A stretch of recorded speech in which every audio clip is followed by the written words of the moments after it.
Hey everybody, I'm Michael DeSilva's preacher from New Hunter Church of Christ and the man behind the mask of all the news updates that come on off this channel.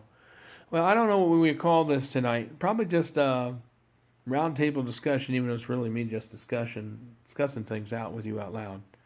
And kind of running some things by, sort of like doing a progress report or kind of giving an FYI moment. I hear that some people don't, because I was discussing that with my friend tonight, a couple of my friends, don't really understand online churches or ministries because they don't have a physical address or a physical building. Well, our goal here at New Hunter Church of Christ is to have just that. But we started off as an online ministry, and we started off in August 2012. And we've been online since 2012. On our channel, we have over 520 some members on Churches of Christ group chat, just to give you an idea of what we're doing. And new people are signing up almost every day now because they can't get enough of it. And more people can go over there and post on Churches of Christ group chat. Matter of fact, I want you to. But we're doing wonderful things in the kingdom of God, and people can voice it in a safe place and feel safe online, and be able to express their view on how they believe. If they're non-instrumental Church of Christ, you're welcome in our Churches of Christ group chat. And those people that know that they're non-instrumental, don't you gang up on them and try to attack them and try to say they're wrong, because they may understand the Bible a little differently, but we need to give respect to those people among us, because there's more of them that don't believe in instruments in their church than there are churches of Christ that have instruments in them. So we have to understand that them too, because they believe exactly the same thing on us, except for 2 or 3 differences. And the main thing is the instruments. The other thing is that the building is only used mainly for worship purposes only. It's not used for any other purposes or inferences except for worship. If they marry people, they encourage the couples to get married not at the church, but at another church or at someone else's house.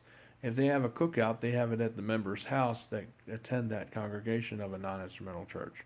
Because I went to a non-instrumental church for about a year, and those people were some of the nicest people that you could ever meet. They sang so pretty a cappella too. They really did, and beautiful. They have beautiful voices there, and they believe strong just like we do. They're passionate like we are, and they are compassionate, and they understand. Like me, when I went there, I came from an instrumental church, and they knew that from the get-go because I told them the truth, like I always do. I always rolled that way. Very honest. And I said, I'm not here to create waves or to start waves. I'm just here just to go to church here because this is about the closest church to where I live, and I think this would be great for me. And I enjoyed it there. I recorded the messages. The pastor there, or I wouldn't say pastor, but the minister there, who was evangelist of this church, had a degree. He had a graduate degree in theological studies. He's missionary to Jerusalem. He was very smart.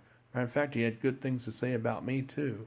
And I really miss him, and I enjoy those talks we had about the Bible and how he'd come over to my house sometimes just to shoot the breeze on Bible and on theology. And he would bounce it off with me just like I'd bounce it off with him. We had a wonderful, phenomenal, deep discussion, and I enjoy those, and I miss them, having those talks with other colleagues at Johnson Bible College, and now it's Johnson University, of course, and having those talks at Liberty University when I was a student there. And I miss those times with other fellow colleagues that are now professors and preachers and ministers and pastors at churches at both Johnson, and I miss them at Roanoke College, now called MacU. And no, it's not related to the infamous, famous McDonald's University. No, they're 2 different distinct places. But no, this is MacU that's on the East Coast in the Mid-Atlantic region. It's called Mid-Atlantic Christian University because of where it's located. Because it is in the Mid-Atlantic Eastern region of the United States. And that's a perfect name for it, really. And, whoever gave that name, I know who she is. She gave that name. That was a very good name to name it because it's right there. And they reach a lot of people, and they get people that come there from all around the world, and as well as a lot of people that come there on the East Coast, and a lot of our churches of Christ, even I get some non-instrumental churches that go there too. They go there, but of course, a lot of people there, they play music and everything. But it's like you learn. A lot of times we can go to a church, and we can do 2 things. We can go there and learn, about how the differences are of how we believe, even though they believe a lot the same, but maybe there are two or three differences. And we can argue about those, or try to argue, or try to cause discord, or we can go there and just learn about each other. And when you can learn about each other, that's where you can really have some rational and have some real breakthroughs and understanding and bridges of forging to go forward to bridge the churches more together. Instead of just trying to pull people apart, like whether you have an instrument in your church or whether you sing a cappella is irrelevant. Because really the core of the message is exactly the same. What they believe mostly is exactly the same. And, when I went to this church, this family took me in. They gave me a lot of clothes. They took me out to eat. I mean, they treated me like one of the family. And I really miss that, I just want to say hi to you, guy that works at at Dominion Energy now. If you're still there, I don't know if you retired, but I thought you were really nice. And God bless you. And God bless your service. And I hope you're still alive. Because I thought you were one of the nicest person I've ever met, to say the least. I mean, they gave me money when I needed it for things. I never asked too much, but when I needed it, they gave it to me to get me some printing software so I could help my business, and it did help. And it gave me some work. And, I helped do the flyers for them for buying the software. And, I helped, do some things for them, because of what they did for me. And, I wanted to say thank you. And I want to say thank you for that church that helped me out over here. Assembly of God Church that helped me out in New Bern. I want to say thank you for the church that helped me out in New Bern, Two Rivers Church of Christ, where my buddy Dave McCants is the preacher there, and also Craig is a youth minister there. Who would ever think those two wild people would get together and be minister and youth minister? But I tell you what, they're wonderful, awesome people, and they're colleagues, and I love them very much. And I appreciate what you've done for me. I really do. And I want to, thank you for it. So, I'm sorry I get emotional, but I do. I have a ministry just like theirs. It's just as valid as theirs. I have education just like they do. I may not be in a building, and some people discount me because I don't have a building and they don't think it's all that important, but they're just the same. Because the reason why I came up with this idea is because there are people that don't like being around a lot of people. And there seems to be more of that happening. Either they have some kind of mental disposition, or they get stressed over a lot of noise, and so, or they're sick or shut in. And so this church that I came up with by the power of the Holy Spirit is perfect for the short term, but not for a long solution. Because I always say in my messages to find a church where you can go, because there's some churches out there that are small in size. I mean, they have about 120 or maybe 200 people. Or find a church that's big. If you can overcome the fear of being around a lot of people, and the churches can have anywhere from 100, can have anywhere from about 1,000 people to around near 300 and 3,000 and 500 people, like the church in Knoxville, Tennessee, where I went when I went to Johnson Bible College sometimes. Big church, had a lot of good people there, but it was huge. Just like Fairmount Church of Christ in Mechanicsville off Creighton Road, that's huge. About almost 2,000 people attend there each Sunday morning. Same with Two Rivers. Has 3 services there. I've been there about 3 or 4 times, and I like it. And I like it even more because my colleagues are there. I sang with Dave McCants, and I also know Craig. He was cool, and he was in my dorm, and he went to school with me, and he was cool. Oh, get out! And they're great people, I mean, we grew up. We know each other. I met Dave McCants when I was out at this Christian club. That's what the students call the club, but I think it was just a Christian outing place, and that's where he was performing, Dave. And then he came to our school, which was awesome, about surprised the living daylights out of me. And then he came up to Johnson because I actually helped promote him to come up there, and it was so wonderful to hear him up there singing because he sings so good, and to help him with his career and all, and to get him more notoriety. And I would do that again if it was anybody. But the thing is, what I'm saying is these are good people, and there's a lot of good people in the body of Christ. Like my friends, up north, and the friends down here that I'm making new relationships, like with Ben. He's a real nice guy. He's doesn't like a lot of people. It's like Joy. She don't like to be around a lot of people. She made a comment, just like Ben said. He said your church is perfect because you can reach a lot of people online who don't like to go to church because of being around a lot of people. And your church is perfect because then they can watch it whenever they want, and they can donate to it, and they can give to it. So, and he said, I don't understand why, this is what Ben said, why more people don't step up and give. Well, that's what I'm going to ask you. I need you to give. It's important. It's imperative, because it will help me to be able to be more educated, more equipped more, and to be able to get more equipment and to be able to get more resources so I can become a better evangelist preacher for New Hunter Church of Christ. So it's not only that you're helping, and you're helping a mission. You're not paying my bills, but you're helping a mission, a ministry to grow online as well as in the real physical world as a presence. That's our goal, is to become like that. Just like, like Popular Chapel is, a Church of Christ is in Jamesville. It is a real church. Well, we want to be like that too one day. We first started out online. We kind of did things a little bit differently. So some people in the family are a little kind of brush their head about it when they hear about me doing something online, and they don't understand it. So they kind of look down on it. But really, it is a real church, and that's what I'd rather do, is do this ministry. I'd rather work and do this as a ministry full time. And there's not a lot of money in it. Believe me, I don't do it for the money. I do it for the souls that really want to be changed, and lives that want to be saved. And I do it for people so they have a chance to be delivered from the fiery pits of hell. And that's why Dave McCants does it. That's why David Jones does it. That's why E.L. Jones does it. That's why I do it. That's why my Aunt Sharon is married to him. That's why, Greg does it. We're all doing it for the same reasons. Because we want to keep people from going to hell. Our mission is to seek and save the lost. The same mission, is it not, for all people, whether it's in a brick and mortar church or whether it's online. Now, like I said, I always encourage people not to come here for a long term. Or for a short time, if you're in between churches because you moved, maybe you relocated and you're still trying to find a church body, we're perfect for that. Maybe you're sick and you're in a hospital bed, or you're maybe in a respite home facility and you can't go to a regular church because maybe most of the people there at that facility don't have your faith or don't have the Church of Christ there. So that's where we're perfect for that.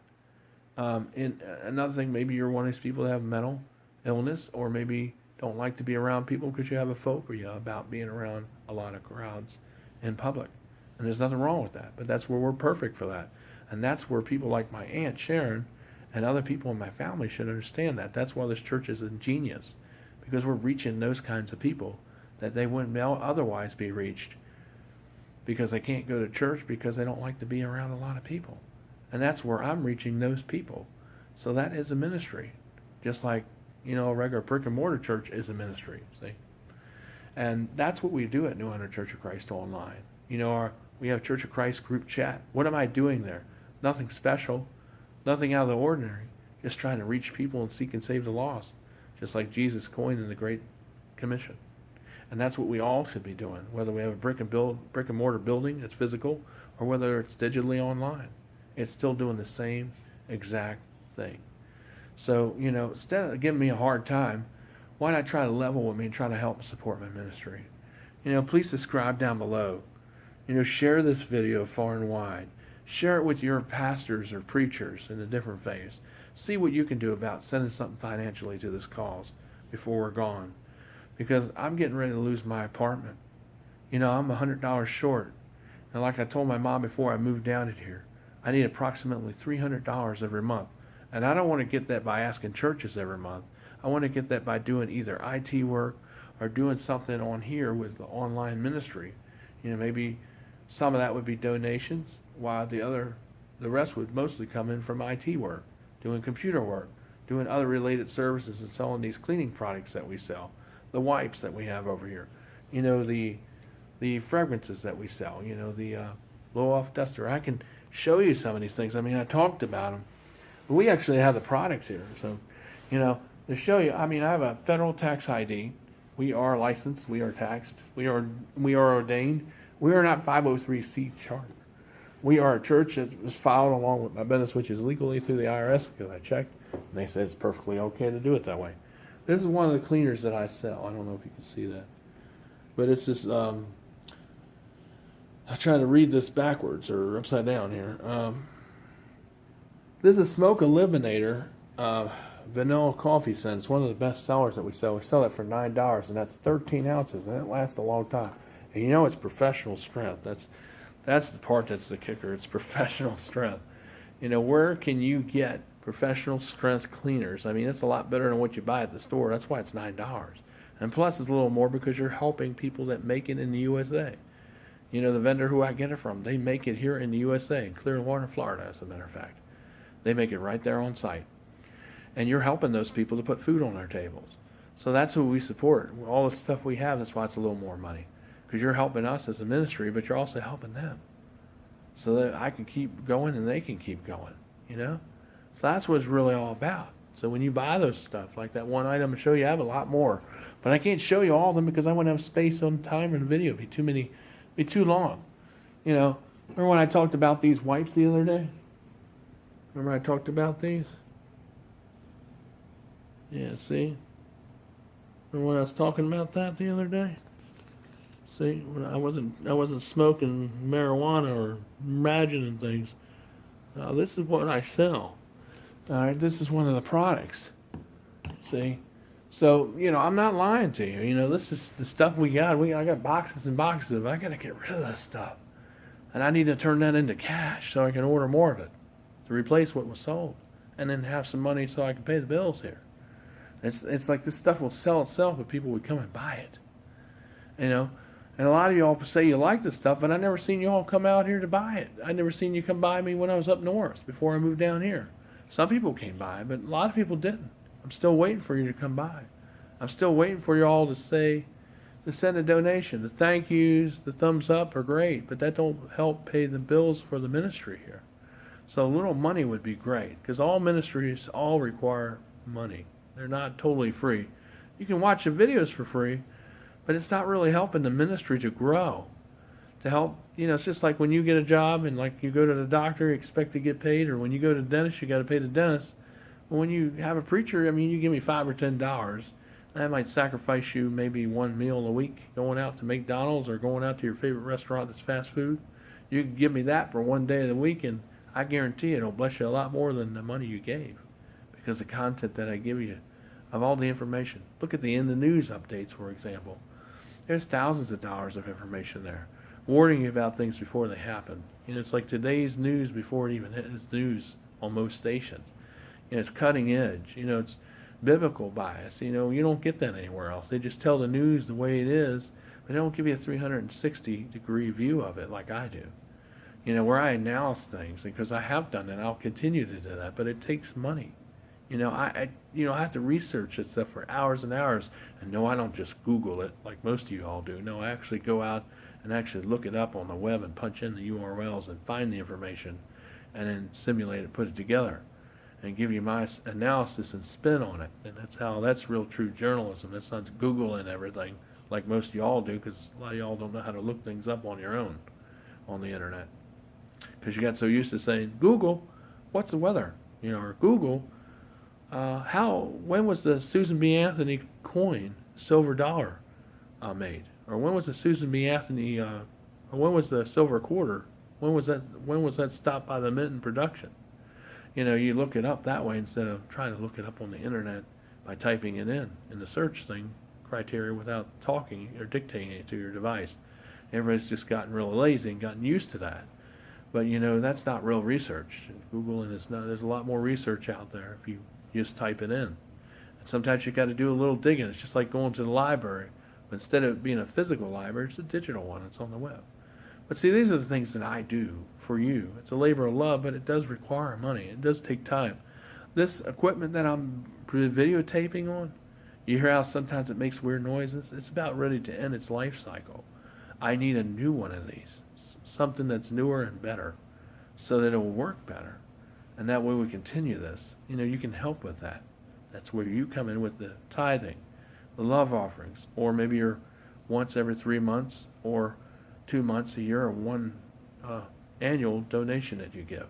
You know, you can give anything: $2, $5, $10, $50, $100, $500, $1,000. You know, whatever you give. Like I said on the last video, if you give me $1,000 or more, I will make you a shirt that says, "Let's make freedom for the world." and it'll be in the color of your choosing and what size that you specify. And we'll make that shirt available to everyone else after we make a few for $30. And that will help support our mission. So, that's why it's more money, because part of that goes to the mission here. The ministry, that's a mission. And that's what we're doing here online through YouTube and Facebook and other places where you see our content. It's free, but it's not free. It all requires a commitment, and that commitment comes from each of you. And that's what I really need, because, it hurts me that, I got all these bills to pay, and yet, it's like I'm paying these bills, and yet I'm paying them.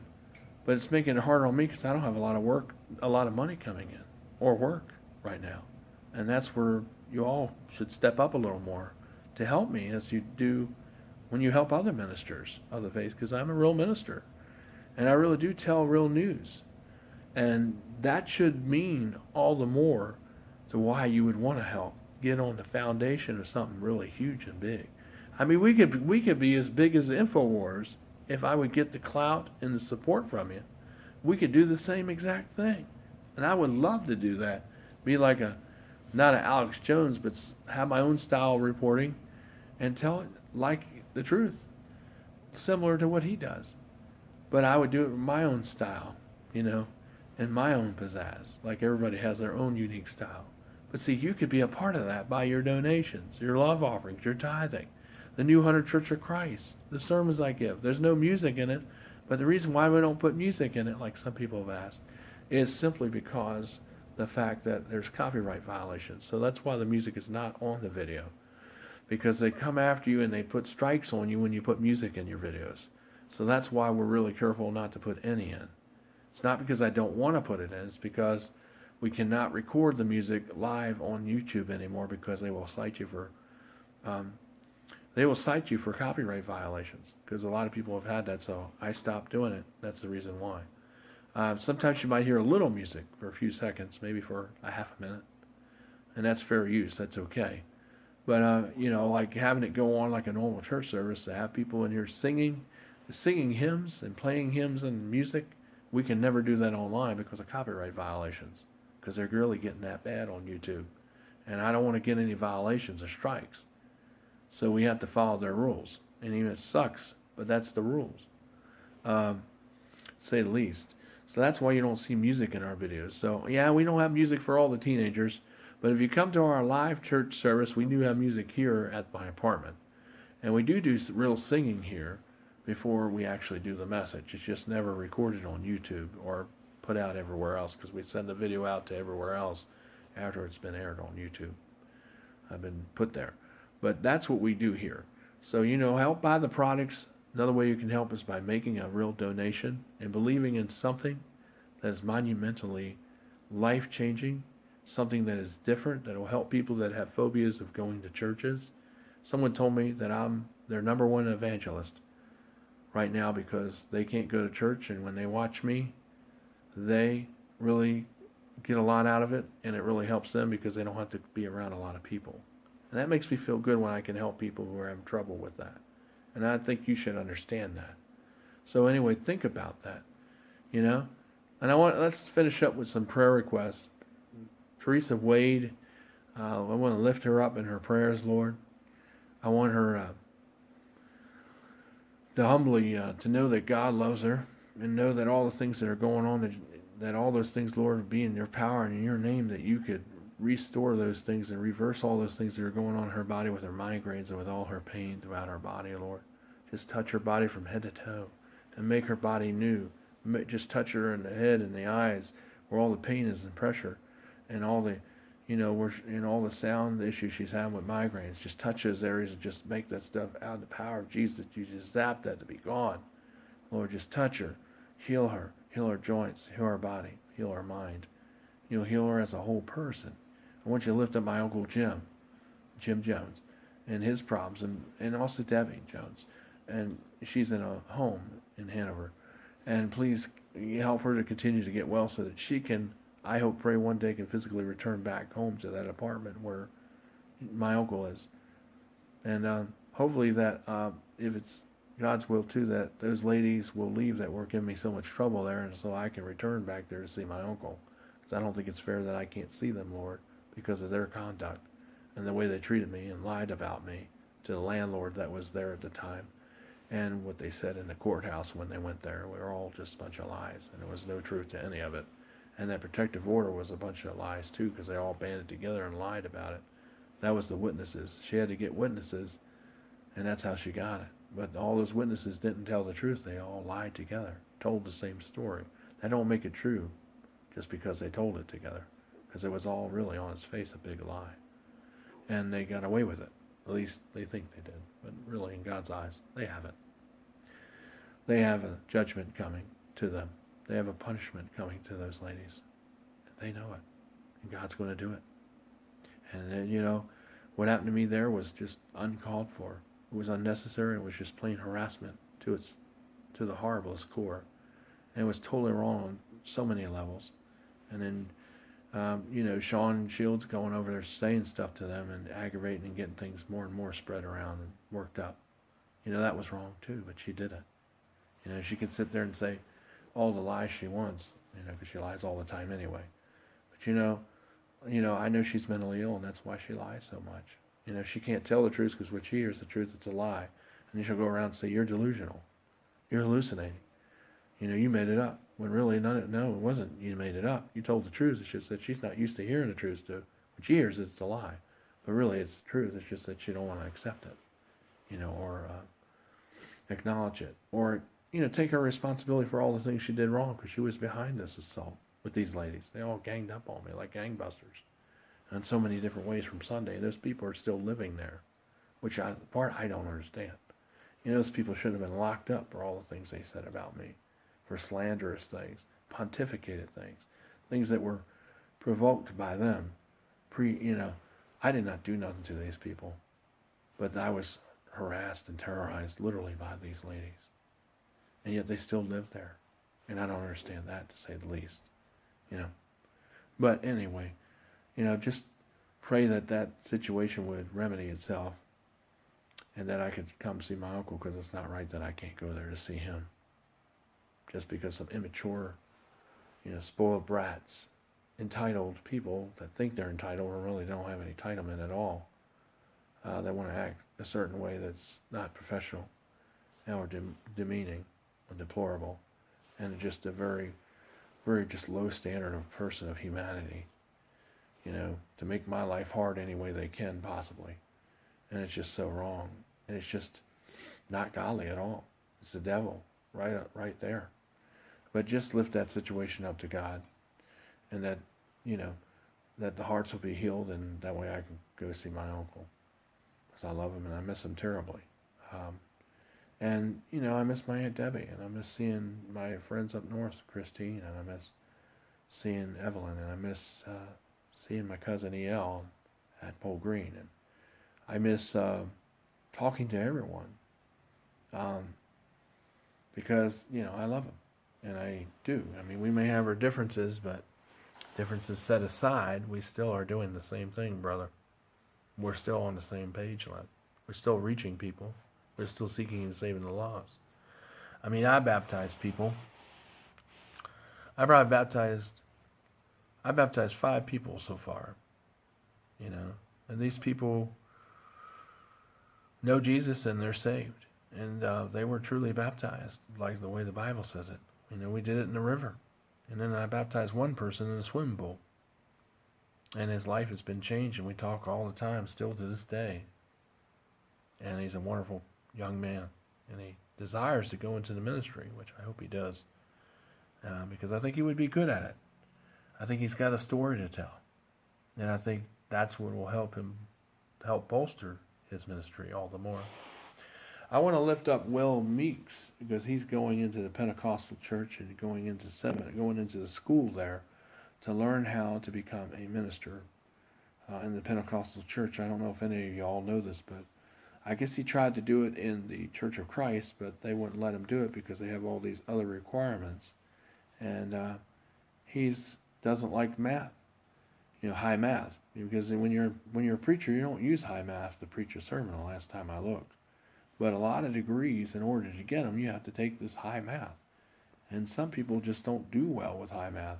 I mean, Me, I understand the math. I can do the computations. I can do the equations. But sometimes I get in there and I get so nervous that I forget everything. And then after the test is over with, I remember it all because I get test anxiety. And when it comes to math, it always does that to me, even though I understand it and can do it off the back of my hand. I do it all the time. But it's just when I get in there in a testing situation, I just goes in one ear and I just totally blank. And it happens to me all the time in there when it comes to that. And, it's the problem with me. And so, I could get the degree if I didn't have to take this blasted math. Because I already know general math. I know it very well. But, I don't understand why you had to take math that engineers and developers take and, and astronauts take when yet you're only going to be preaching to people. I don't see where that math is going to help you behind the pulpit or help you in counseling situations because that don't have nothing to do with math. But, like I say, I don't understand it because there's a lot of things about education. I think a lot of it's all about money. And I think a lot of it, it's good if you can do it because I can do it. I did it. But it's hard.